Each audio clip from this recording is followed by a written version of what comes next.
first rule of success is to have a vision. You see, if you don't have a vision of where you go, and if you don't have a goal where you go, you drift around and you never end up anywhere. It's like you can have the best ship in the world, you can have the best airplane in the world. If the pilot or the captain doesn't know where to go, it will just drift around. It will not end up anywhere, or most likely in the wrong place. So I was very fortunate that I stumbled onto my vision. I mean, as you know, I was born in 1947 in Austria after the Second World War. And I didn't really like Austria when I grew up. I couldn't wait to get out of there. I couldn't see myself becoming a farmer or a worker in a factory or anything like that. Even though my parents wanted me to stay there and have a normal life. My father wanted me to become a police officer like he was. My mother wanted me just to stay there and marry a girl with the name of Heidi, hopefully, and have a bunch of kids and run around like the Van Trapp family in The Sound of Music. But that was their vision, not mine. My vision was totally different. I felt that I was born for something special, for something unique, for something big. You know how great it felt that I knew where I was going? Imagine the majority of people don't know where they're going. It's when you have a goal, when you have a vision, everything becomes easy. Because remember that in America, for instance, when you study, you will see the percentage of people that like their jobs.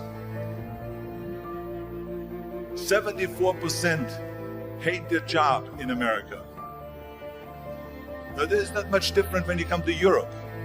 The majority of people don't like what they're doing because they're really not doing it because they didn't have a goal and they followed this goal. They just aimlessly drift around, and then all of a sudden there's a job opening, so they get that job because you have to work. But then when you work, it's a chore. It's work. It's not fun. So if you think about, only a quarter of the people really enjoy what they're doing in life. That is unbelievable if you think about it. So I felt so blessed that I knew what I was doing. It's like a medical student that studies and knows he wants to become a doctor. You know where to go. So I knew where to go.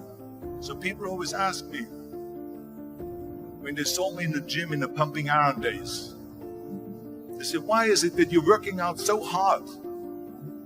5 hours a day, 6 hours a day, and you have always a smile on your face. The others are working out just as hard as you do, and they look sour in the face. Why is that? And I told people all the time, I said, because to me, I'm shooting for a goal. In front of me is the Mr. Universe title. So every rep that I do gets me closer to accomplishing that goal, to make this goal, this vision, turn into reality. Every single set that I do, every repetition, every weight that I lift will get me a step closer to turn this goal into reality. So I couldn't wait to do another 500-pound squat. I couldn't wait to do another 500-pound bench press. I couldn't wait to do another 2,000 reps of sit-ups. I couldn't wait for the next exercise, for the next half hour of posing and all the kind of things that you have to do to be a champion. And with the age of 20,